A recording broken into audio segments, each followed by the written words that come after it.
9 years ago, I was deep in my very low carb phase, and it was a trend amongst like fitness enthusiast and professional. It was not as widespread as it is right now for like general population, but it was already pretty much the standard in the fitness space, even more so than it is now.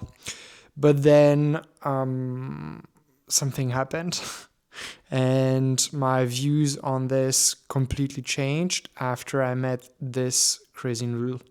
Crazy noodle? What do you mean with crazy noodle? So what happened was this. This is a pretty funny story. I started to work at the boutique gym, and one part of my job was doing a nutrition consultation. And it was pretty exciting because it was the first time that I was getting into that, but it was also exciting because I was doing quite a lot of continuous education at that time, especially in the realm of nutrition. And the latest seminar that I did was about hormones, and one big topic of the seminar was blood sugar control and insulin and the impact it has on body composition, but also on health. And it was said in the seminar that carbs are bad because of insulin, and if you eat carbs, then after that you're going to have a crash, you're going to be hypoglycemic.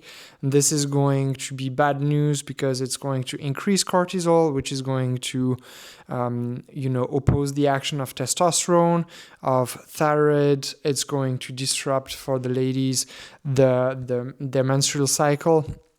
And it was very present, and it like in my mind it was like, okay, this is super important because it's going to impact pretty much everything.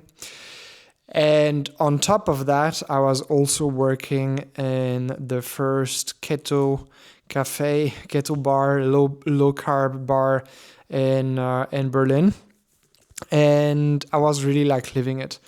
And shortly after I started to work in that boutique gym, then I received a call from Dragana, who was a member there, and she wanted to hire me to help her with her nutrition, to lose weight, but also she had a missing period, so the whole topic of hormonal health was very important to her. Is that a fair statement? Yes, it is.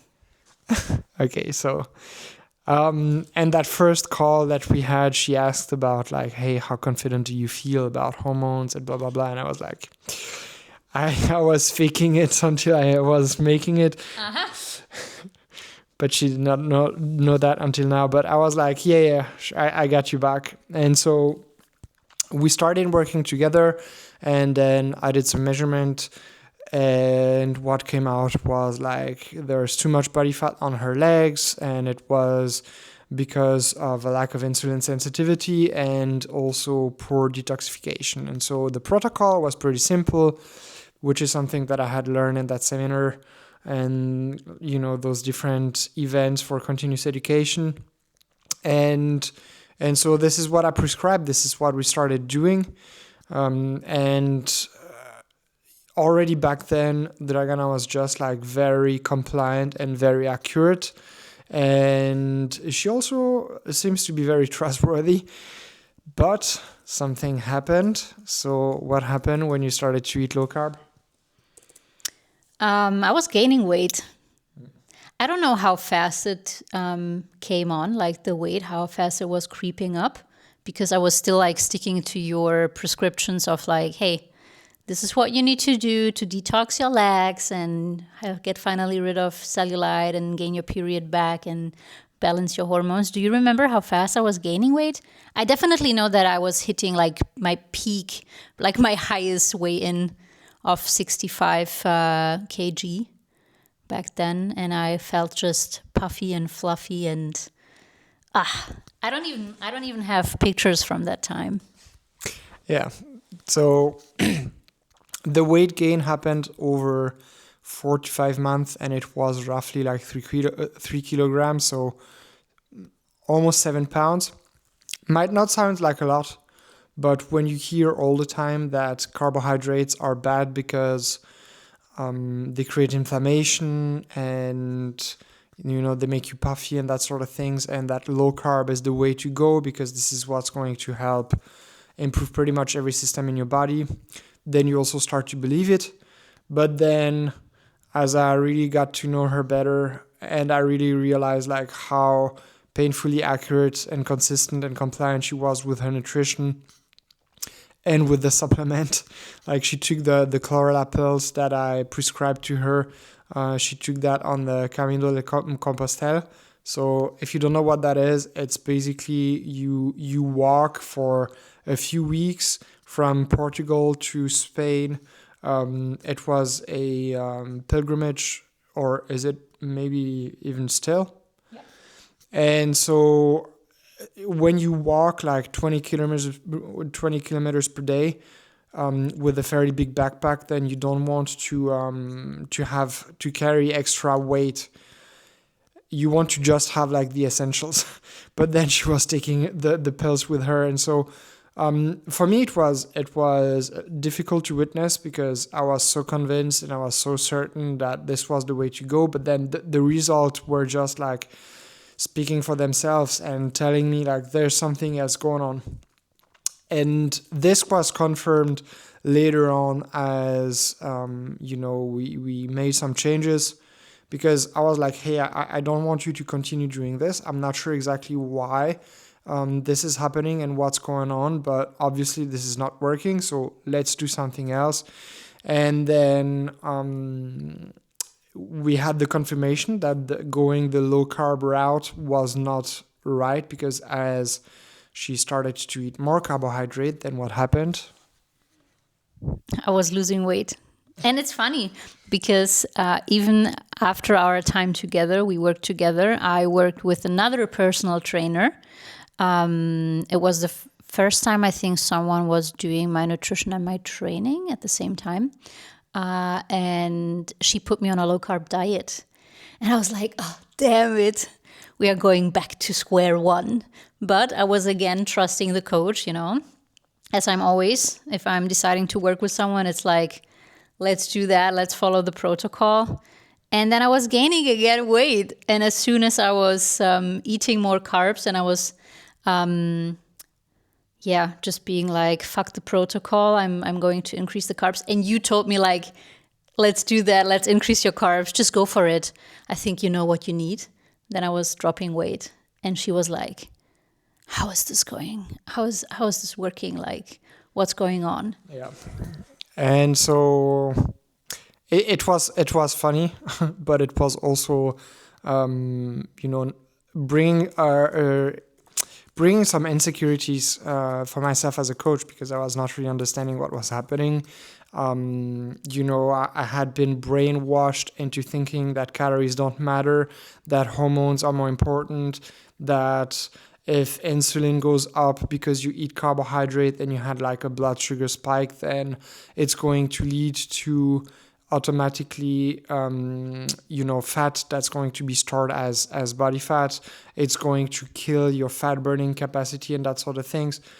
And so obviously my knowledge and my understanding was pretty limited back then, but this is still something that is extremely widespread.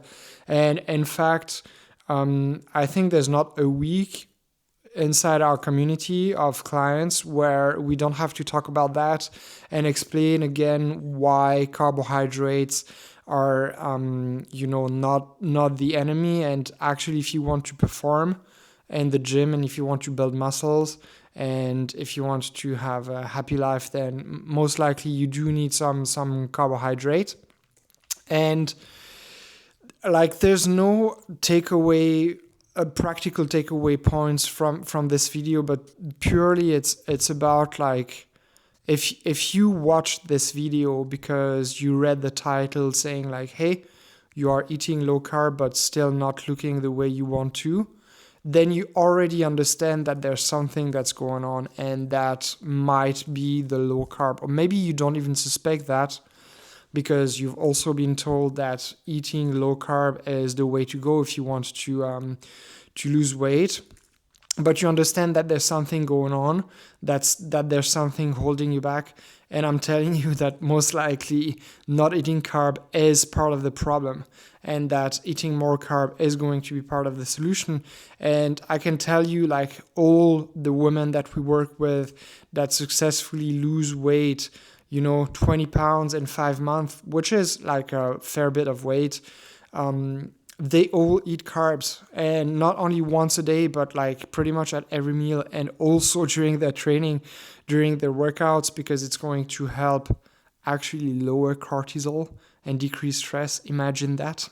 It's going to help improve their performance during the gym, and because of that, they are going to support their metabolism. And it's even going to improve like thyroid hormones. I had one of our clients recently.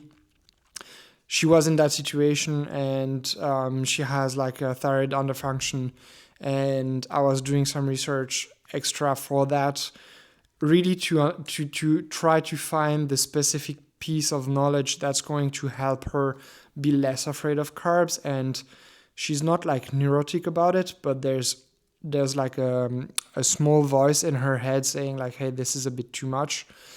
And so what I learned was, it was amazing, and that your thyroid is going to produce some hormones, and most of that hormone is not going to be very active. So this is T4, and then it has to be converted to T3, and this is the hormone that's going to help you ramp up your metabolic rate. And the way it happens is thanks to an enzyme that's called D2. So it's going to remove one molecule of iodine from T4, and that's why it becomes T3. And this enzyme is actually the gene that encodes this enzyme is actually something that's impacted very strongly by IGF-1, which is a hormone-like peptide that's going to be stimulated by insulin. So if you eat carbohydrates, then you have production of insulin. That's going to support IGF-1. That's going to trigger the gene that activates or that creates the enzyme that's going to convert your inactive thyroid hormone into active thyroid hormones. And if you go into the specific pathways, like pretty much all of them you are going to find that kind of relationship, and it is going to be helpful for you to eat those carbohydrates. So keep this in mind, and also know that there are other ways to lose weight than just cutting out carbs, because this is definitely not going to give you everything that you need to make losing fat very reliable. And if you want, we have a whole series on how to eat to lose fat, and you're going to find that here.